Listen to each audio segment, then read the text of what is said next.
Good afternoon.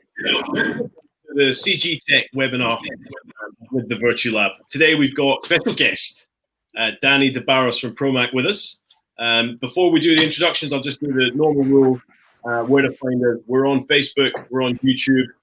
Please set a reminder so that you can, you'll actually get reminded, obviously, of next week's episode. And we're always looking for some feedback, shares, likes, comments, criticism. And then questions. So again, please start firing your questions in on whatever form of social media you use, particularly for Dany, and we'll get to the end. So introductions, Dave Cummins, Wayne, over to you. Hi, Wayne, CIO, Chief Innovation Officer, and to Dany. Hello, everybody. Yes, some of you may know me, Dany de Barros. I'm the CEO of Prommac, and I'd like to say I'm honored to be on this webinar with these distinguished gentlemen, but that would be an understatement. So glad to be here, everybody. Thanks very much. And I think it's timely. We're obviously launching today Virtuservices. So if you go to our website, you can click on Virtuservices now. The website went live about 30 minutes ago. And I think what we wanted to do was bring someone in who's been using those services under a different name, our digital services, for the last couple of years, and really get some insight from you, Dany, as to what it's done for you, what it's done for your business, and I guess for those watching from outside of our group, what it could potentially do for them. So maybe I can hand across to you, and you can do a little bit talking about sort of innovation. Okay. Yeah. Thanks, Dave. I mean, it's setting up this call or this webinar that we were discussing. I had a bit of a concern that we're giving away all our trade secrets, and to a certain extent, that's how important the digital services are to our business. Or that's at least how I perceive it. Obviously, I know that's not the case, but it's an important part of our business. The buzzwords, everybody's talking about it since COVID arrived, is pivoting, disruption, digitalization, innovation, looking at all those different, those different avenues for your business. In our case, we didn't wait for COVID. We started.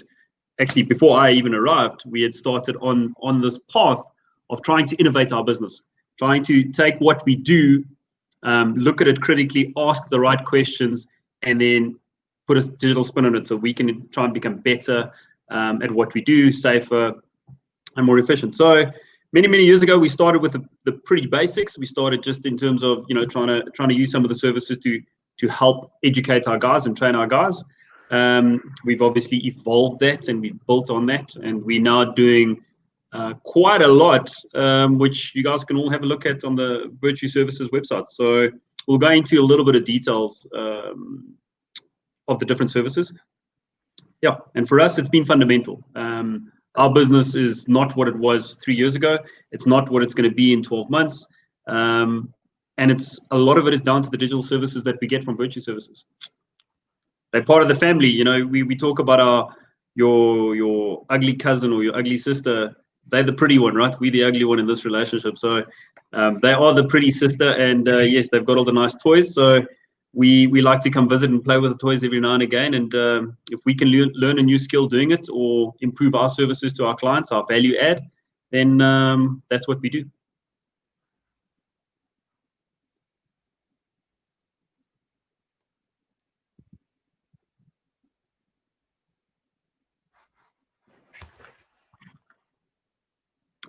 Dave, I think you're talking, but nobody can hear you, I'm afraid. Yeah.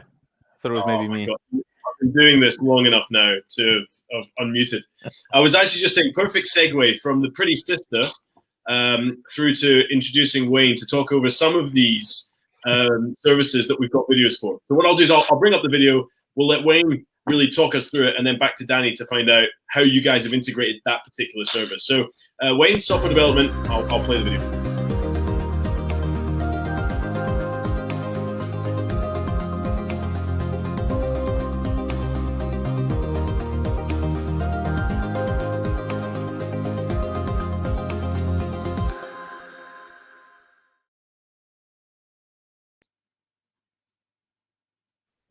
I think, yeah, the software portion is going to be, it's foundational to a lot of the new services and products that we'll build beyond Virtuservices as well as within Virtuservices.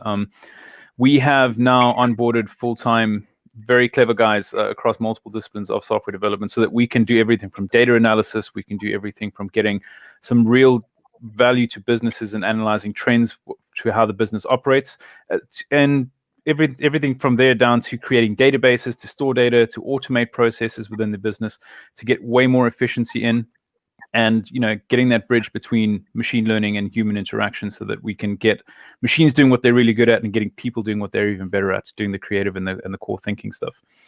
And combining all of those services together is going to be key going forward, so that we can look at future-proof systems that will give us competitive edge, but also add value not just to our businesses but to our clients, and transfer that value over to them, so that they can see how much more efficient we are and how better we can do our services to them.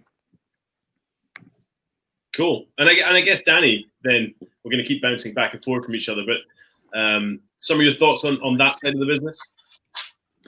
Yeah, look, I think, many moons ago, I said that I would never get into software development. Software development was for guys from the East, and you could buy a box off the shelf and, get what you wanted. And I've learned very quickly that that's not the case. Tailored bespoke solutions are what different company needs that suit their requirements. And I'll use a practical example that Wayne actually spoke about now.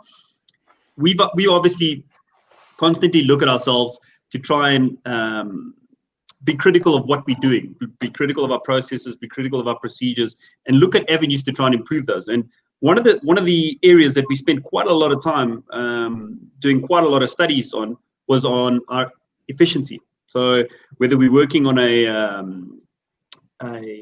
refinery, or whether we're doing an event via the Lathe business, or whatever the case may be, we figured out very quickly that if we can improve our efficiency, ultimately we can improve our value service to our clients. So Wayne and his team actually developed quite a lot of software around that to start tracking efficiency, to start highlighting areas where we could specifically get those little incremental gains. A 5-minute there or a 10-minute there, when you multiply it by 3,500 people, it adds up to a lot. So a lot of our efforts on that up until this point has been around that. And then you take it a step further and you say, okay, well, now we've got this information, we've got this data that's been analyzed, that's accurate, that's not a year or two old, it's not live, but it's fairly recent. What do you do with it? Where can you go with it? And then that's where the real gears start ticking with the Virtuservices guys, and they start coming up with clever solutions. And I mean, again, I'm going back to the same example. One of the solutions that came out of that was our red system. And our red system, just for the people that don't know what it is our workface rapid equipment deployment system. So it's our way of getting tools to site quicker, better, more efficiently than our peers, and then we were doing it in the past. And that all comes back to the Virtuservices from where it started in terms of gathering that information. So yeah, I'm all for it. Again, I don't think we're developing software that's going to ultimately, send the, I was going to say the space shuttle, but we've moved on to the space shuttle. We've got the Dragon X capsule now. We're not going to develop the software that's going to send that out. But we can learn from that, because where there's a will, there's a way. And we all have these, half-baked ideas that we come up with. And if you can get a software solution around that, take the machine learning that Wayne spoke about, take the human interaction, and let the people do what they're good at, and let the machines do what they're good at. Ultimately, we get the best case scenario. And that's the avenue, and that's the road we're running. It's funny, isn't it? A lot of the analytics that we talk about now, for the data that we have now, we didn't know we could use. And I think it's one of those ones, he with the most information one day will be able to really farm these analytics and do more stuff with it. And I'm quite keen as well, I think, for the people watching to get some feedback on as we go through the specifics. So if people have got some thoughts on what we're saying, then start firing them in. So the next one, augmented reality. Wayne, I'll play the video. Cool.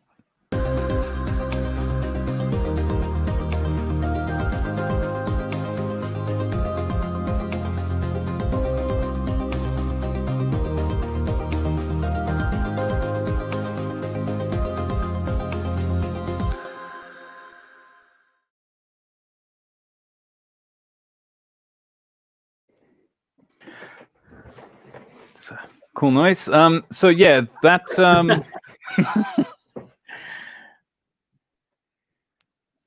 Go for it, Wayne. Yeah, do you want me to go? I'm gonna go. No, I'll crack it.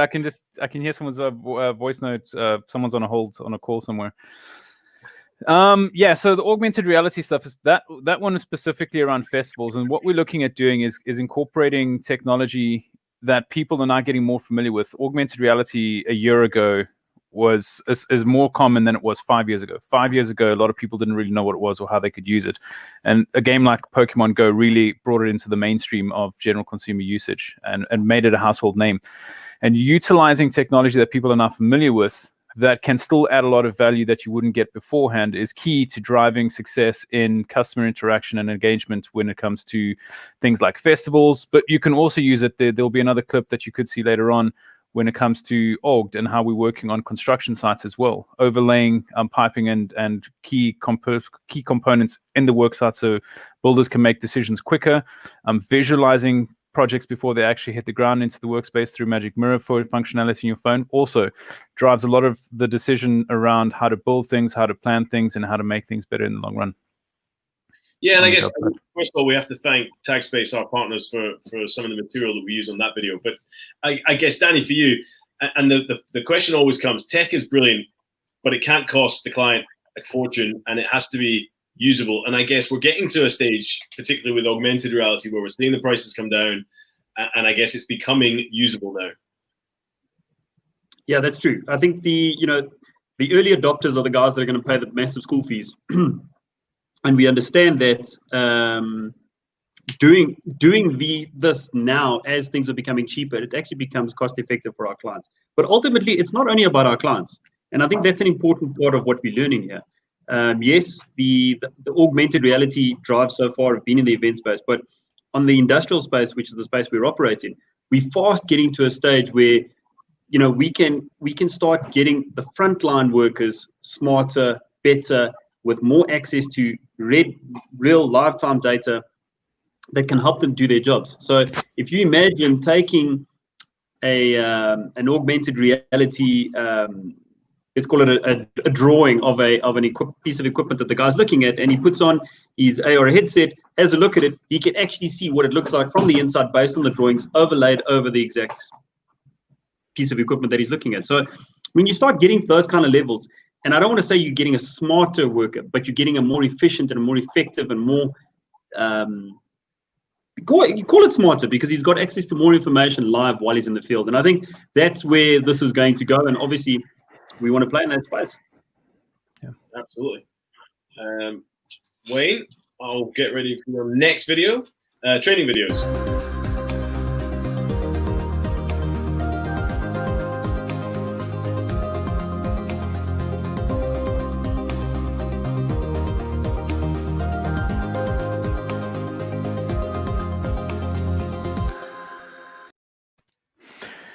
Training videos, that's one that's close to the heart because that's where most of this journey started.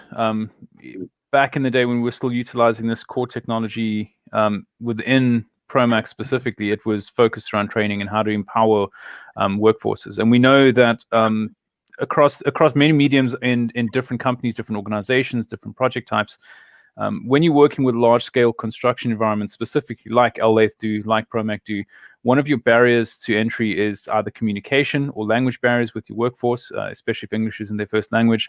And for people of differing school levels, the written word might be harder for them to understand and absorb and be able to put into practice in real time, whereas visual moving pictures, 3D animations, really do bridge the gap and get everyone on the same page quite quickly. But more importantly, you're able to expand on that medium and you're able to do cross-sectional views, look into the working parts of equipment's processes and get people to understand things at a much more core fundamental level, which empowers them when they're on site or in their day-to-day work processes to make smarter decisions, make more informed decisions, and make more aligned decisions so that everyone else is kind of on the same wavelength and they're thinking about things in the same way, which is powerful when you're looking at that large-scale workforces and executing complex tasks for the client.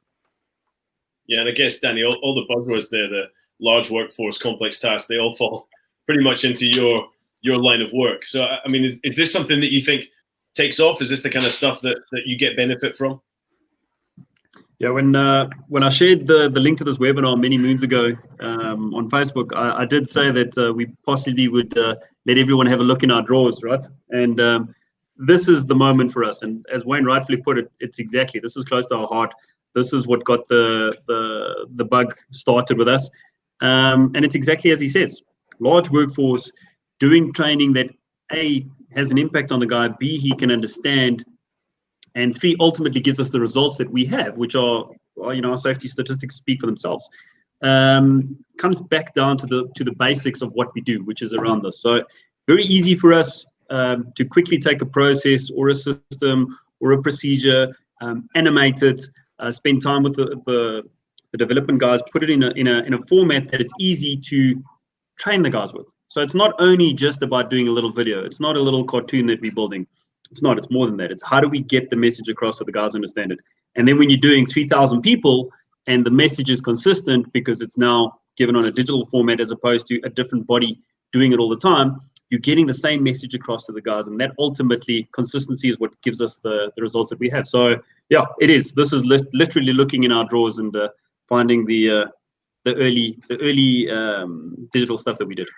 And it's amazing how you don't see this spread. I mean, I was in oil and gas UK a couple of years ago now, just really when Wayne was showing this to the rest of the group, and they were crying out for this type of material. They were sitting there saying, we just don't have enough of this, and we're still doing paper. And when we are doing videos, they're costing an arm and a leg, and actually they're inconsistent because every company's got one. But you can really see the value when you watch them. Well, and I think just to add to that, I think a lot of us our processes are driven by an accreditation, for example, ISO accreditation, and a lot of our procedures and stuff are drafted in such a way that they are technically complex because they need to be to achieve the desired result in terms of the complexity of the accreditation that you have. But when you have a guy who's possibly, as Wayne said, English is not his first language, getting a procedure that says he has to do a thing a certain way, and it's constantly changing because you're trying to adapt to the times and keep updated with the latest accreditation requirements, it just doesn't give you the desired result. You put it into a video, it makes it simpler to understand, it makes it easier to get the message across, and ultimately the results are there.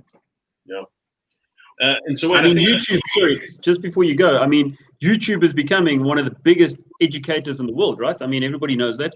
And the reason that it's doing so well is because even myself, if I have to, take this mouse apart and rebuild it, I'm going to go to YouTube to find the video on how to do it and not go read the manual, because obviously rather seeing somebody do it as opposed to reading something makes a lot more sense, and it's easier to comprehend. It's fantastic for makeup and hair, I found. So yeah, Wayne, I haven't learned that yet. I need to go see that. Wayne, let me put you on for a mixed reality video.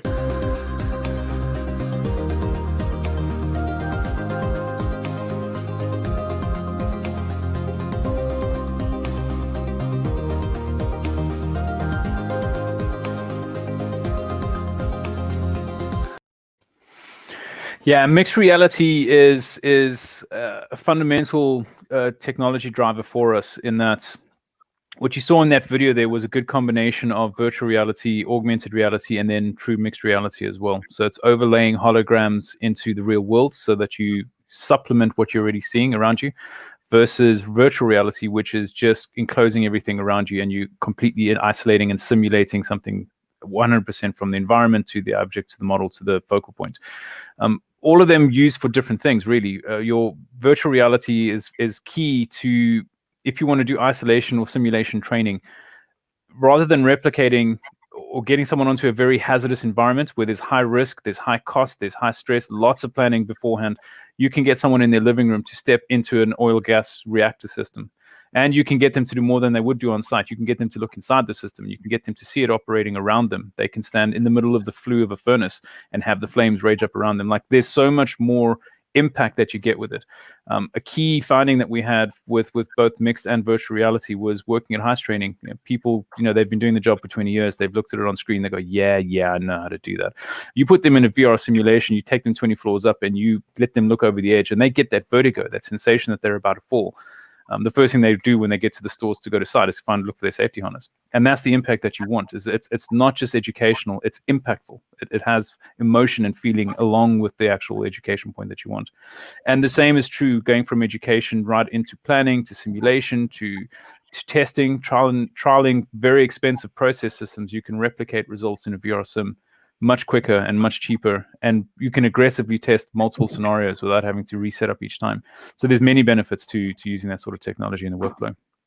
And I guess, Dany, the one that we always get when it comes to things like this is it's easy to talk safety, but to be safety and to live by those rules, you've got to do stuff like this. You've got to invest in the training. And actually, we see it for companies that take the Virtuservices. It's a bit of a bug, and you realize actually that the cost for all of these services and products is outweighed by the training benefit, the increase in safety, the customer engagement, et cetera, et cetera.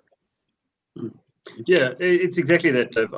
The cheapest route gives you the cheapest result. Right? We understand that, and for us, having spent the time, having done the investment, it's proven massively returned in tenfold, purely because we were able to grow. As you know, most companies want to grow. We're able to grow, and we're able to scale our training quite quickly because we have it in that digital format straight away.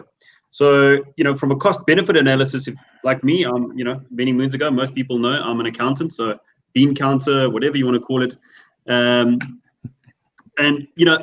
The numbers is the first thing I'd look at. I mean, does it make sense for us to spend whatever X on developing these videos versus paying a trainer to come for a day and do the training? And the costs obviously outweigh it. But once you start looking at the benefits that you get, and as Wayne rightfully said, in terms of the AR, the feel, I mean, we're taking it to another sensory level. So it's not just about watching a training video. You're now experiencing that impact, especially when it comes to safety, like, possibly falling off a ledge or something landing on you or whatever the case, or an explosion or whatever it is. Just that emotional impact that you get, that lasts. Now you're doing it at scale. So now you're doing it 1,000 people at a time, and you're not doing one guy. So it's not this, we're not talking about bringing one guy, putting a headset on and saying, good luck. We're doing 1,000 guys at the same time. You have 1,000 guys having that same sensation, that same feeling, not only learning at the same time, but having that memory, short-term memory picture, whatever you want to call it, that sticks in their mind that, hang on, if I do this, the possible outcome is, and that didn't feel so good. And I think that's where the benefit really starts coming, because safety is all about culture. It is. You can hammer as many safety systems in place. You can put as much assurance as you want. If you don't have the culture changing in the people, and not necessarily changing, because a lot of people are safety cultures, but if you don't have that culture permeating across the entire workforce, you don't get the desired results, because there will be the one person that will break it. And that's where you start looking at it and saying, okay, well, maybe it's a culture issue within that organization. So for us, the impact has been tremendous and far outweighs the cost. And Wayne, back to 2D, 3D animation.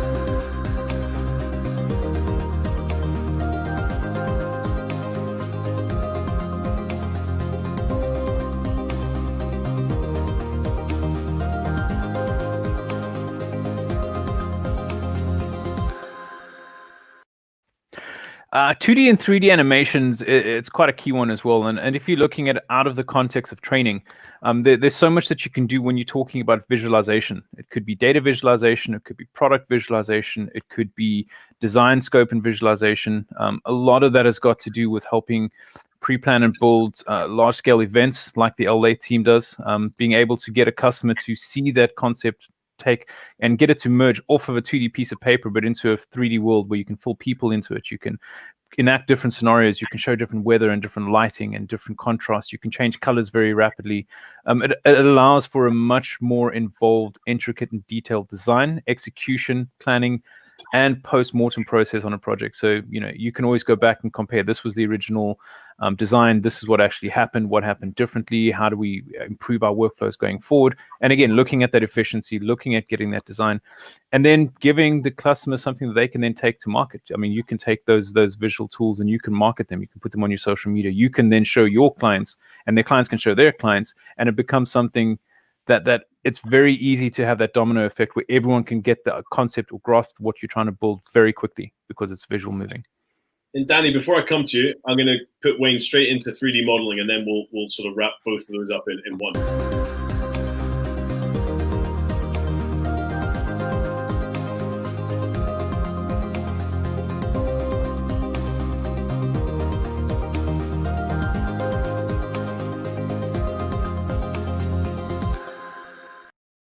Yeah, the 3D modeling, I think what's represented in that animation specifically, and that I think triggers on why animations are so cool. I could explain stuff that you've just seen, and it makes it very easy for you to get. So, I mean, that proves my point for me. But as far as the 3D modeling goes, that's more about how to create digital assets or how to create digital constructs. And we can either do that with our engineering and software development or visualization team. We can build them from scratch from engineering drawings, CAD drawings, sketches on a napkin. So long as we get a general idea of what it is that you want, we can build it. And then how accurate you want that asset to be, we could take our drones in, we could take our ground scanners in, we can build large-scale dense point clouds, we can do LiDAR, we can do photogrammetry, and we can create bespoke models of actual environments. Take that down to millimetric accuracy, and then suddenly you can do, from just creating a pretty asset in a scene, now it's suddenly a tool that you can use for measurement, you can use for pre-planning, you can use for multiple layers of the same thing, and you can look over time how things are changing or degrading. I mean, there's huge amounts of benefit to these sort of assets. It just really depends on the different pain points that we would use them for to solve customers' needs. I guess, sorry, Dave, are you going to show the VR video? No. Okay. It's unfortunate because, you know, no, it's fine. It's fine. I promised I'd say at least one swear word during this entire webinar. So those, the 2D animation, the critical path modeling, the VR that we're doing, that's the effing cool stuff, right? I'm trying to be nice because I know this goes on YouTube, so there's no real effing.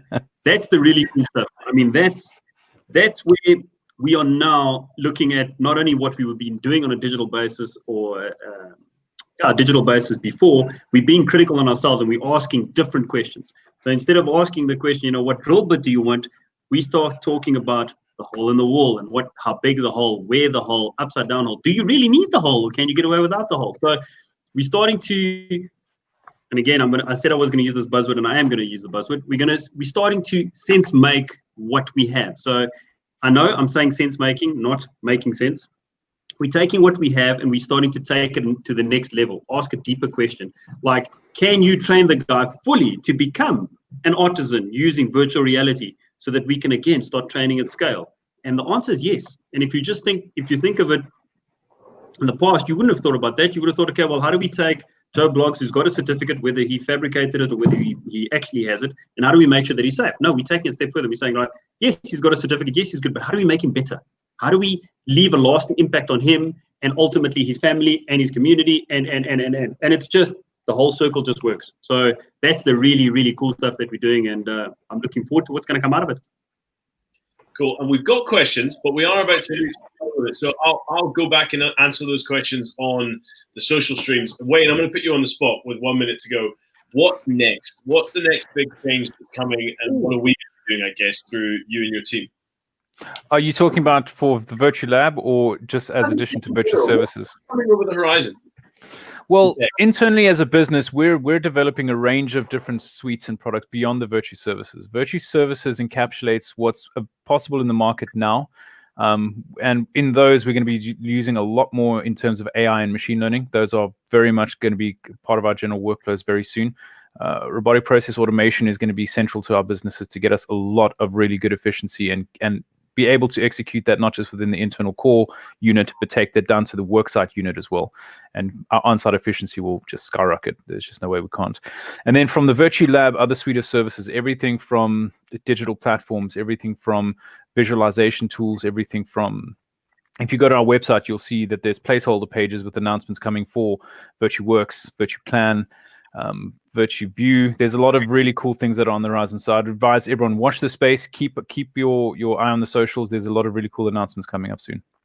Cool, thanks, Wayne. And guys, I think, Wayne, first time I managed to get you on the webinar, so thanks for coming on. And Dany, of course, we hope we didn't lift the skirt and show what was underneath too much.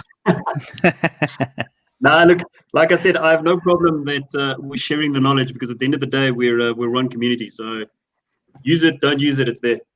Brilliant. Guys, thanks very much. And for everyone else, get tuned back in for next week. We've got an interesting webinar coming up. And again, like, share, and throw us your feedback.